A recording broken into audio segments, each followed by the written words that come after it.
মধুর দৃশ্য দু চোখ ভরে দেখতে থাকে কলমির আত্মা। তুই কিছু চিন্তা করিস না মা, তোর এমন ছোট ছোট ইচ্ছা পূরণের যথাসাধ্য চেষ্টা আমি করে যাব। ওরে বাবা রে, কি বৃষ্টি নামলো!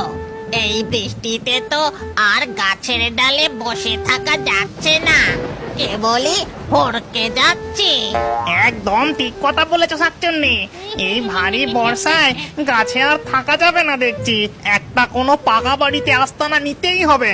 দেখো, আমরা এতকাল ধরে তো মোড়ল মশাইয়ের বাড়ির বাগানের এই চাপা গাছেই রয়েছি, তাহলে মোড়ল মশাইয়ের বাড়িতে গিয়ে আশ্রয় নিলে হয় না? হ্যাঁ ঠিক আছে, কিন্তু এইভাবে তো যেতে পারবো না গো। আমাদের মানুষের রূপ ধারণ করে সেখানে যেতে হবে। এই কথা বলে মামদো আর শাকচুন্নি গরিব মানুষের রূপ ধারণ করে মোড়ল মশাইয়ের বাড়িতে যায়। কেউ আছেন বাড়িতে? কেউ আছেন?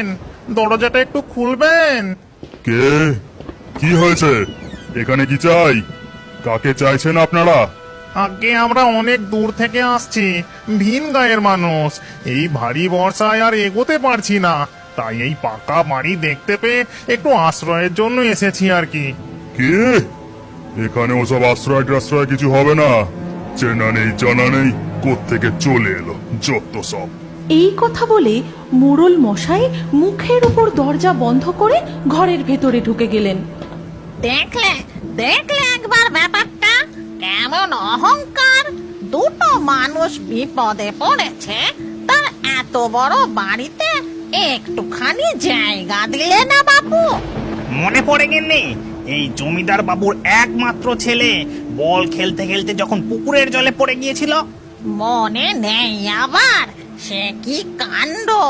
বাড়িতে কেউ ছিল না, গিন্নিমা দুপুর বেলা তার ঘরে ঘুমোচ্ছিলেন, আর ছোট ছেলেটা বল নিয়ে খেলতে খেলতে এই যা, বলটা তো পুকুরে পড়ে গেল। এবার কি হবে? রোকো চাকরটাও গেছে বাবার সঙ্গে, মাও ঘুমোচ্ছে। এই ভেবে ছোট্ট ছেলেটি নিজেই পুকুরের জলে নেমে বল কুড়োতে গিয়ে বাঁচাও! সেই ডাক শুনতে পেয়ে মোড়ল গিন্নি তাড়াতাড়ি করে পুকুর ঘাটে ছুটে আসেন। ওগো, কে কোথায় আছো গো? আমার ছেলেকে বাঁচাও, আমার ছেলেকে বাঁচাও। শাকচুন্নি, আর দেরি করা ঠিক হবে না। এখানে তেমন কেউ নেই, ওই ছেলেকে আমাকেই বাঁচাতে হবে। এই কথা বলে মামদো চাপা গাছ থেকে পুকুরের জলে ঝাঁপ দিয়ে তার লম্বা লম্বা দুটো হাত বার করে মোড়ল মশাইয়ের ছেলেকে তুলে পাড়ে শুইয়ে দেয়। আর তাই দেখে, ও মা গো, এ যে ভূত! এবার কি হবে গো? এবার যে ভূতে খেলো গো! মোড়ল গিন্নি ভূতের ভয় সেখানেই অজ্ঞান হয়ে পড়ে যায়। তখন কে বাঁচিয়েছিল? এই আমি। তখন কি আমি বিচার করেছিলাম যে আমার ছেলে নাকি মোড়ল মশাইয়ের ছেলে? মামদো আর শাকচুন্নি যখন এই কথা বলতে ব্যস্ত, তখন পিছন থেকে, বলছি, যদি কিছু না মনে করেন তাহলে একটা কথা বলি। আমি গরিব চাকর মানুষ, আমার অবস্থা তেমন নয়। তবে আপনারা পথিক, এই ভারী বর্ষায় কোথায় যাবেন? যদি মনে করেন তাহলে এই গরিব মানুষের ঘরে যেতে পারেন। অত কিন্তু কিন্তু করছো কেন ভাইয়া? তুমি নিজে থেকে আমাদের আশ্রয় দিতে চেয়েছো, এটাই তো আমাদের অনেক বড় পাওনা। এই কথা বলে শাকচুন্নি ও মামদো মোড়ল মশাইয়ের চাকর রঘুর সঙ্গে তার ঘরে যায়। আসুন, এই হলো গিয়ে আমার কুঁড়ে ঘর। এখানেই যেভাবে হোক মাথা গুঁজে রাতটুকু কাটিয়ে দিন, কাল দিনের আলোয় কিছু ব্যবস্থা করা যাবে খুন। অনেক উপকার করলে ভাই, এই উপকার আমরা চিরকাল মনে রাখবো। আপনারা একটু বিশ্রাম করুন, আমি দেখি খাবারের কি ব্যবস্থা করতে পারি। এই কথা বলে রঘু সেই মুষলধারে বৃষ্টির মধ্যে ভাঙা ছাতাটা কোনো রকমে মাথায় তুলে আবার ঘর থেকে বেরিয়ে পড়ে। এই রে, বৃষ্টির বেগ যে আরো বেড়ে গেল দেখছি। ঘরের চাল দিয়েও যে হুড়হুড় করে জল ঢুকছে। তাহলে আর দেরি কিসের শাকচুন্নি? চলো আমরা দুজন জাদু করে এই ঘরের চাল একেবারে সারিয়ে ফেলি। তারপরেই মামদো আর শাকচুন্নি তাদের নিজেদের রূপ ধারণ করে। তারপর হিরিং বিরিং ছট, ঘরের চাল ঠিক হয়ে যা চটপট। আর সাথে সাথেই ঘরের চাল নতুন হয়ে যায় এবং বৃষ্টির জল পড়াও বন্ধ হয়ে যায়। সঙ্গে সঙ্গেই মামদো আর শাকচুন্নি আবার মানুষের রূপ ধারণ করে নেয়। তারপর রঘু ঘরে ঢুকে বলে, কিছু মনে করবেন না, গরিবের ঘর, শুধু সিদ্ধ ভাত আর কাঁচা লঙ্কা ছাড়া কিছুই ছিল না। দুটি মাছ ভাত যে খাওয়াবো তার সামর্থ্য কোথায়? তুমি অমন করে বলো না ভাই, এমন ঝড় বাদলের দিনে এই আমাদের কাছে অমৃত। এসো তুমিও আমাদের সাথে বসে খাও। এরপর সেই ভাত ও কাঁচা লঙ্কা রঘু, মামদো ও শাকচুন্নি তিনজনে মিলে খুব তৃপ্তির সাথে খেতে থাকে। ভাই রঘু, আর একটু লবণ পাওয়া যাবে? হ্যাঁ হ্যাঁ, নিশ্চয়ই, আমি এখনই নিয়ে আসছি। উঠোন পেরোলেই আমার ছোট্ট এক ফালি রান্নাঘর, আমি যাবো আর আসবো। রঘু লবণ আনতে ঘর থেকে বেরিয়ে যেতেই শাকচুন্নি বলে, তুমি এত লবণ কি করবে? তোমার তো ভাত খাওয়া প্রায় শেষই হয়ে গেছে। আচ্ছা শাকচুন্নি, আমরা যদি জাদু করে রঘুর জন্য মোড়ল মশাইয়ের পুকুরের সব মাছ ওর উঠোনে এনে দিই?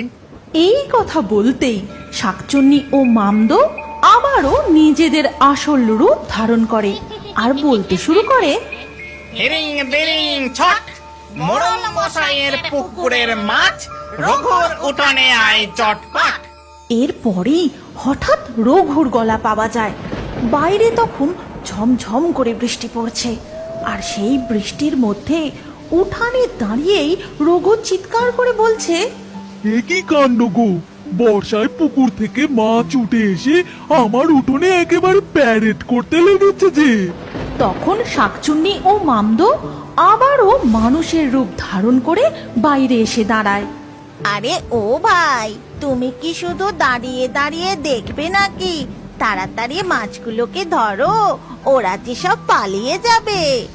এরপর রঘু, মামদো আর শাকচুন্নি তিনজন মিলে রঘুর উঠোন থেকে মাছ ধরে একটা ঝুড়িতে ভরতে থাকে। আর সমস্ত মাছ ধরা হয়ে গেলে শোনো ভাই রঘু, কাল সকালবেলা হলেই এই মাছগুলো নিয়ে গিয়ে বাজারে বিক্রি করে দিও। এই বর্ষাকালে তুমি ভালোই দাম পাবে। হ্যাঁ সে ঠিক আছে, কিন্তু দেখুন দেখিনি কি কাণ্ড!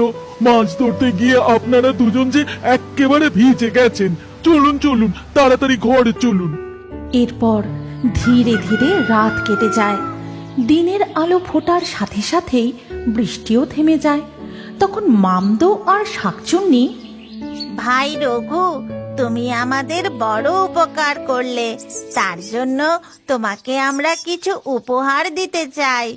এরপর মামদো রঘুকে বলে, ভাই রঘু, তুমি তোমার উঠোনে একটা বড় চৌবাচ্চা তৈরি করো, আর কাল যে মাছগুলো তুমি উঠোন থেকে ধরেছ, দেখবে এখনো পর্যন্ত একটা মাছ বেঁচে আছে, সেটিকে তুমি চৌবাচ্চায় ছেড়ে দিও। হ্যাঁ, আর সেই চৌবাচ্চা থেকে তুমি প্রতিদিন যা মাছ পাবে তা বিক্রি করে তোমার সংসার বেশ ভালোই চলে যাবে। কোনোদিন তোমাকে আর কারোর চাকর হয়ে থাকতে হবে না। আচ্ছা ভাই, এবার আমরা আসি। তবে আমাদের একটা বড় কাজ বাকি রয়ে গেল, একজনকে উচিত শিক্ষা দিতে হবে। এই কথা বলে মামদো আর শাকচুন্নি রঘুর বাড়ি থেকে বেরিয়ে মানুষের রূপ বদলে নিজেদের আসল রূপ ধারণ করে। তারপর সেখান থেকে অনেক দূরে চলে যায়। আর রঘু তাদের কথা মতো উঠোনে একটা বড় চৌবাচ্চা তৈরি করে। তারপরে ঝুড়ির কাছে গিয়ে দেখে, ও মাগো, এই যে সত্যি সত্যি ঝুড়ির মধ্যে এতগুলি মরা মাছের মধ্যে একটা জ্যান্ত মাছ। যাই বাবা, তাড়াতাড়ি করে গিয়ে চৌবাচ্চা ছেড়ে দিই। কাল রাতে নিশ্চয়ই আমার ঘরে ওনারা দুজন ভগবান হয়ে এসেছিলেন, ভগবান। এরপর থেকে রঘু তার উঠানের সেই চৌবাচ্চা থেকে যা মাছ পায় তাই বিক্রি করে সুখে শান্তিতে আনন্দে দিন কাটাতে থাকে। তুমিও কি বড় হয়ে এখনো কার্টুন দেখতে ভালোবাসো? তাহলে তোমার নাম ও বয়স কমেন্টে জানাও। আমরা লাকি ড্রয়ের মাধ্যমে তোমার নাম দিয়ে নতুন কার্টুন ভিডিও তৈরি করব। আর আমাদের ফেয়ারি টুনস বাংলা কার্টুন চ্যানেলটি এক্ষুনি সাবস্ক্রাইব করে নাও, যাতে পরবর্তী ভিডিওতে তোমার নাম দিয়ে কার্টুনটি দেখতে না ভুলে যাও। আর আমাদের আরও একটি জনপ্রিয় কার্টুন দেখার জন্য স্ক্রিনের উপর আসা এই ভিডিওটিতে এক্ষুনি ক্লিক করো। কি ভাবছো? তাড়াতাড়ি ক্লিক করে দেখো।